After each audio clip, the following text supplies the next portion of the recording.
Hello everyone, welcome to my channel, Cayman Heyman once again. I'm Cayman, but you can also call me Gary. So I'm back. It's actually been a while, but I'm looking forward to talk more movies. And today I want to talk about A Quiet Place 2. I finally seen it. I'm really excited to talk about it. A Quiet Place 2 is the sequel to A Quiet Place. The first movie came out in 2018. It was a post-apocalyptic sci-fi horror thriller directed by actor John Krasinski. He was Jack Ryan in the Amazon Prime TV show, but most people would know him as Jim from The Office. The movie stars his wife, actress Emily Blunt, who's been in a ton of movies like Sicario, Into the Woods, Mary Poppins Returns. She's Mary Poppins. And then also, I've just noticed, in her filmography that she's actually done a bunch of science fiction movies as well, like Adjustment Bureau, Looper, Edge of Tomorrow as well. I loved the first movie.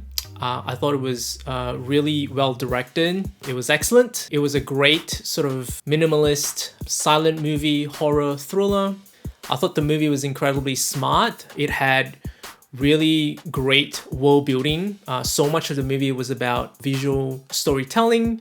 And I just really like John Krasinski's direction, So much of the movie is about showing and not telling. I think the movie introduced a really cool and simple concept that's kind of fresh and inspired, which is the idea of using noise and sound to create tension, because the story is about the world has been ravaged by deadly monsters who are highly sensitive to sound. The concept of the movie is that you have the people who have survived have to sort of avoid making noise that would sort of draw attention. Aside from being a really good horror thriller, I also thought the movie had some really great themes about parenthood. The movie sort of asks this question of what it means to be raising a child in an extremely harrowing, life-threatening, dangerous environment. And the movie just sort of, poses that question of, can you raise a kid? Especially when you think about the idea of children, they are not as careful as adults. They could be making a lot of noise unintentionally, and just raising a child under these extreme conditions and circumstances, is it worth the risk? Is one of the biggest questions that was posed by the first movie. And I sort of, like the idea of how do you raise a kid in a post-apocalyptic world where there's, danger and death at every corner. And the idea of the world, that's been ravaged by monsters and taking over the world. It's sort of like this crazy disease that's happening, and it's kind of weird, watching it now, because it's given the current state of our world today. But the best thing about the first movie is that it really showcased John Krasinski's talents as a promising horror director. Who knew the guy had such an eye for directing?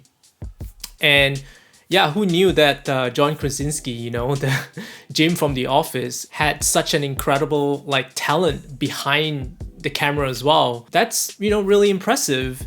And obviously the first film resonated with audiences worldwide. The movie was a huge financial success, which meant that a sequel was inevitable, so to speak.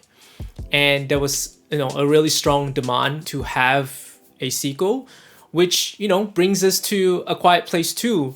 Now, this movie was meant to be released initially last year in March 2020. I had my tickets booked already, and I was only 2 weeks away from watching A Quiet Place 2. And then obviously the COVID pandemic happened and the movie was delayed and pushed back. So that was, really disappointing. It was one of my most anticipated movies of 2020 last year. And obviously, a little bummed that I couldn't, see it in a movie theater then. Suffice to say, expectations were super high considering, we had to wait an entire year to watch this movie. Did the movie deliver on those expectations? The answer is, I thought the sequel completely lived up to expectations. I thought it was awesome. I loved the movie. And I think it is a satisfying continuation of the first film. What can I say? John Krasinski, he's done it again. He's made another fantastic movie, in my opinion. And I thought it was just as intense, creative, and emotionally thoughtful as the first movie. The music was really incredible. The production values were top notch, and it was just really, really well made. And I think it's, in terms of, production values, I thought it was on par with the first film. And it looked incredible. I'm going to talk about spoilers towards the end of the movie, so I'm not going to really talk about the story from a plot perspective. One of the things that I loved about the movie was the continuity. This movie feels like it was shot like back to back with the first film. There was just so much attention to detail with everything. Like basically the movie takes place like immediately after the end of the first one. And so the start of the movie basically had to recreate the sets and taking into account the aftermath of what happened in the ending of the first movie. And I guess I just really like the fact that they really, kept a lot of the continuity. And I love the, attention to detail, like recreating the sets and what happened in the first film. And even just little details like you see like a bandage on Emily Blunt's foot. And if you haven't revisited the first movie in a while, you'll be like, oh, why is there a bandage on her foot? But then rewatching the first film, you quickly realize that, oh, it's because she stepped on a nail in the first movie.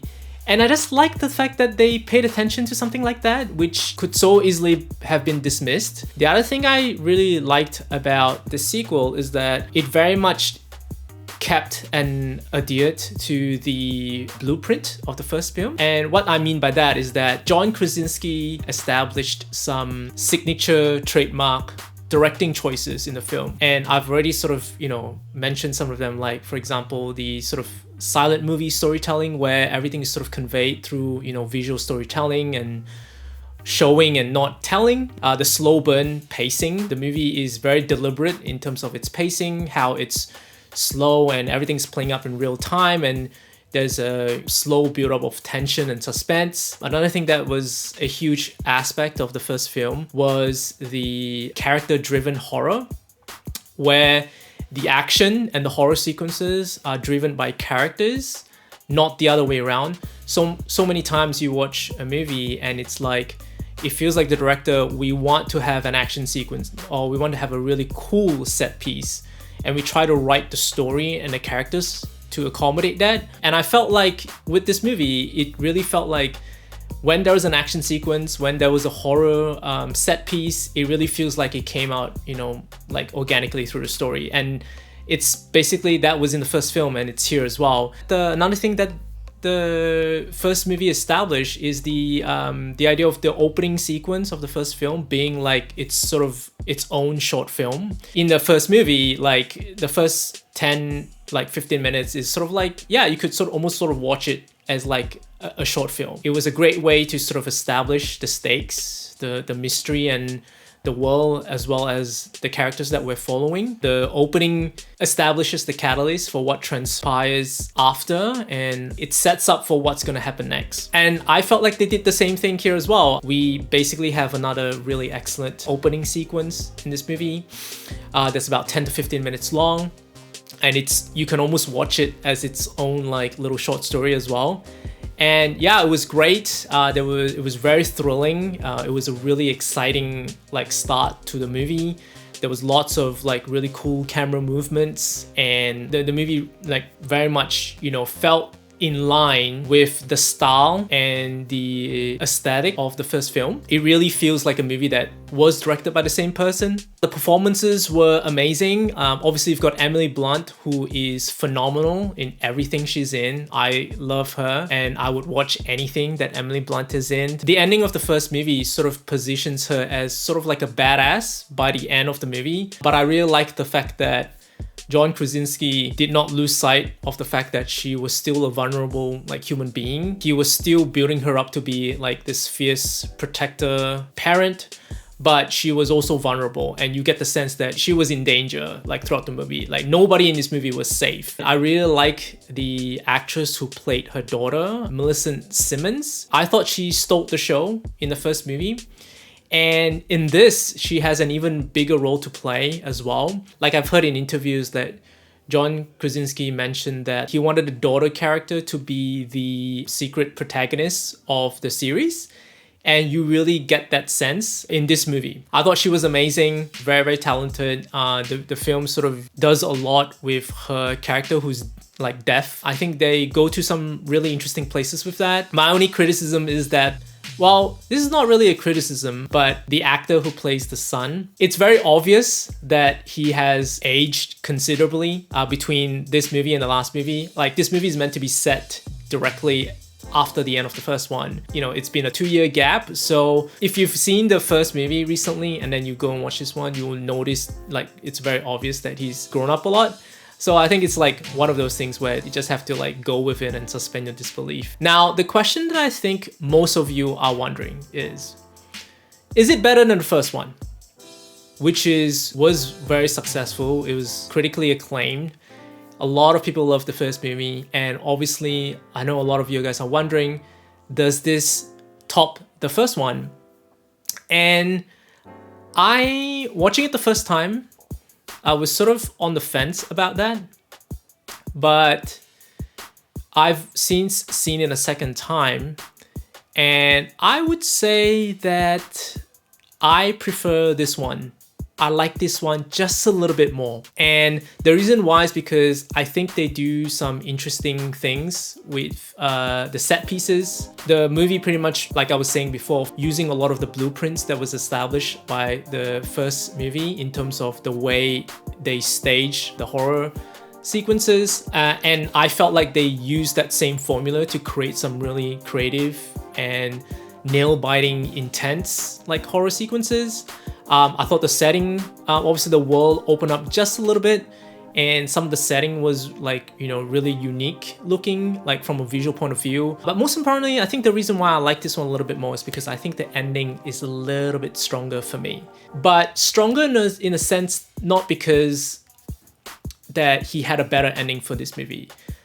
I think the ending is a little bit better because it continued the theme of parenthood from the first movie. And I felt like the ending was stronger here because so much of it relied on that theme that was introduced in the first film. And this was sort of like an exploration, an expansion of that theme. And I thought, yeah, from an emotional point of view, the ending in this one was a little bit stronger. So that's the reason why I prefer it. But I think what I really appreciated about this movie is that it doesn't feel like a huge jump from the first film. Like, the title of the movie is called A Quiet Place Part 2, which means that it is very much a continuation of the first film. I think a lot of people who are going to this movie expecting like a really action-packed and explosive sequel is gonna be mildly disappointed because I don't think that's what this movie is going for. And if anything, I think that is the reason why I think this movie really worked for me. I really like the fact that John Krasinski, like, even though the first movie was such a huge financial success, I really didn't feel like he was trying to make this movie bigger than what he was able to accomplish, I guess. I felt like it was very much self-contained. I felt like in terms of plot advancements, it's pretty small. There's no huge jumps or leaps in terms of scale or the threat. Like, it still feels very much like in the first movie where we have like a small setting. The stakes, the threat feels very personal and intimate to our characters. You don't have, you know, Emily Blunt suddenly becoming an action hero, picking up a gun and like a machine gun and firing at, you know, alien creatures and killing them and doing all sorts of, you know, superhero stuff. Like, you don't have like epic gunfights against aliens. You don't have like fighter jets or military tanks or giant explosions. None of that, you know, like all the action all the horror sequences feel very self-contained and very small and intimate. What I really like the most is that there's no attempts to save the world. Like, there's no attempts to find a cure. It's not like trying to wipe off the aliens from the face of the planet. There's nothing on that level. It's very much a small story told from the perspective of our characters. And what I love the most is that, yeah, it's just a small handful of characters trying to survive a vicious post-apocalyptic world by the skin of their teeth, like on a daily basis, where like the act of just securing like simple household items like medicine and provisions is like deemed a great victory. And I guess, yeah, I really appreciate the fact that John Krasinski, he withheld a lot of information from the movie and really maintained that level of mystery that was on par with the first film. Like, I felt like the origin of the aliens is very much still a mystery. Where they've come from, what has happened to everyone else is not important, and they don't really flesh out those details, because I also feel like it's not necessary. Like, so much of the story is still told from the perspective of Emily Blunt and her family. You know, I guess I'm just really happy that John Krasinski, he didn't get lost in, you know, I guess his ego from the success of the first film. And it really doesn't feel like he's making this sequel because he's motivated by money. Like, a lot of movies, there's a sequel to them because you feel like, okay, the first movie was a huge success, so let's try and cash in on a second movie. And sometimes when you watch the final product, it really does feel like that. It really does feel like, oh, okay, like it really feels like it's rehashing the same formula from the first one and not really delivering anything new. And I guess I would say that that's not really the case with A Quiet Place Part 2. I really feel like he had a personal story to tell. He resisted the temptation of making it too big and potentially out of control. And yeah, I just felt like it had a lot of heart, you know, to the movie, and it beautifully continued the themes of the first film.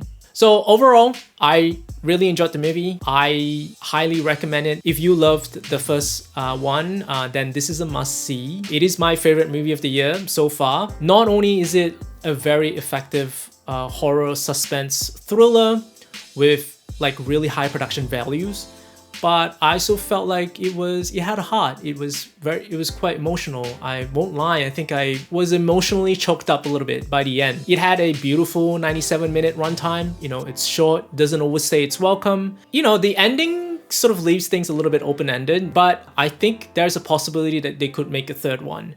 And I'm excited for a part 3 if they are going to make it. I'm pretty sure they will. So yeah, really looking forward to see what John Krasinski is going to do. If he was going to make another one, where he's going to take that story, what are the themes that he's going to explore. It'll be really interesting to see what he's going to do. And I'm just really excited for John Krasinski as a director, as a horror movie director. He caught the lightning twice in a bottle, I guess, which is, you know, awesome and very rare when it comes to making sequels. So he did a great job, personally. So I would rate this movie 4.5 out of 5 stars, which is about the same star rating I gave to the first movie. But yeah, anyways, that's my review of A Quiet Place Part 2. I'm going to be doing a spoiler section soon, so stick around if you've seen it. If you haven't, then I definitely recommend go check it out, and definitely do your best to watch this in movie theater, because the sound design, the creature effects, the music, the sound effects, everything, it deserves to be watched on a big screen with the best surround sound system. This is a movie that you're really going to appreciate watching it with a crowd in a packed theater. Anyways, if you've enjoyed this review, leave a comment, like, or subscribe to my channel, and I will see you guys next time. Okay, so we are in the spoiler section right now, so consider yourself warned, because I'm going to talk about huge spoiler stuff. So if you haven't seen the movie, then definitely skip this section. But basically, I want to talk about the ending. So I loved the ending, and I love the ending even more on a second watch. So basically, what happens in the ending is that at about the halfway point, our characters are separated. There is cross-cutting between two storylines happening concurrently with each other. We've got Emily Blunt and her son, who are at an abandoned factory, and then we have her daughter and Cillian Murphy. So she is on this journey with Cillian Murphy because she has found clues that will lead her to a survival camp where there's potentially a radio tower. One of the plot points of the first movie is that her dad made her a hearing aid that could transmit a high frequency noise that would help to counter the monsters when they're being attacked. And so she's trying to go to the survival camp so that she can try and transmit a high frequency on a radio network, allowing everyone else to be able to use that same frequency to fight back against the monsters. We have some pretty amazing action sequences where we've got Emily Blunt and her son, you know, at an abandoned factory, with a monster and trying to survive that situation. And then it's cutting to her daughter and Cillian Murphy. They are trying to find a boat and they are at a dock and they have been ambushed by a bunch of strays. And then towards the end of the movie, we also have the same cross-cutting happening where Emily Blunt, her son, is still trying to survive that situation at the factory where a monster has discovered their whereabouts. And then we have, her daughter and Cillian Murphy at a radio tower where they're trying to survive a monster that has escaped onto the island that they're hiding out in. For the majority of the final act, we are watching these two storylines sort of play out and the movie sort of cross-cutting between both of them. And it ends with them cross-cutting between the son and the daughter, both sort of saving the day. And I really love the symmetry of that. Like, I really love the symmetry of those two storylines cutting together because it leads to this beautiful ending where her daughter and then her son killing the alien. And we see her daughter use the hearing aid to transmit the frequency through the radio speaker. And then we also have her son who is carrying a radio device that belongs to Cillian Murphy since the start of the film. And he has turned on the radio device to be used as a weapon, transmitting that frequency device to sort of disrupt the monsters. And I just love how these two storylines were edited together. Like, it was really juxtaposing the daughter and the son who are both on a similar path. And I think it paid off beautifully, their character arc, because the daughter is on this arc where no one believes her. She's holding on to this device that was made by her father who died in the first movie, and so she felt personally responsible. This piece of device that was meant to aid her with her hearing loss has now turned into a weapon. And now she feels like she has a mission. This thing that has turned into a weapon, she feels like, I need to use this thing to help others. And then you've got the son who is afraid. He's always scared and he's fearful, and his arc is that he finally summons the courage to fight back. And I just thought both of those things were just so beautifully done, juxtaposed by the end of the film. And what's great about it is that when they were cross-cutting those two storylines together, it was the parents that were saving the kids. So it was Emily Blunt saving her son, and then you have Cillian Murphy and the daughter at the docks, and they're trying to survive a bunch of bad people. Cillian Murphy gets tied down by this little girl and he fights back and he saves the daughter. I just love the juxtaposition of you have the parents saving the kids earlier, and then the movie ends with those two storylines happening concurrently with each other. And now it's the kids saving the parents. And I just thought that was so beautiful. That was just really, really well done. For a movie that is more well known for being a really effective horror movie, I just felt like it just felt very emotionally poignant to have this kind of ending. And what's beautiful about that is that it was a really beautiful continuation of the theme from the first film. What I love about the sequel is that it really evokes the themes of the first movie, in that the theme of the first movie was about the parents. And I really feel like the sequel, the theme is about the children. I was mentioning before that one of the questions that was raised by the first film was, can you raise a child under these harsh and harrowing, dangerous conditions? Can you raise a child in this environment where there's, death and danger around every corner? And I believe the sequel did a really good job of answering that question. I think the sequel did a really good job of saying, yes, there is hope in believing in our children, because the movie ends with the children saving the day. And yeah, I just thought it was really beautiful. It was very deep and very thoughtful, and it doesn't feel like it came out of left field. It felt very organic, and it felt like a natural progression of the themes that John Krasinski wanted to explore in the first movie. So yes, those are my thoughts on the movie. What did you guys think? Feel free to comment and let me know what you guys think. And if you stuck around this far in the video, I just want to say thank you. Don't forget to leave a like and hit the subscribe button if you've enjoyed this review. And yeah, go see the movie. Thank you guys for watching. Till next time, see you all in the next video. Bye.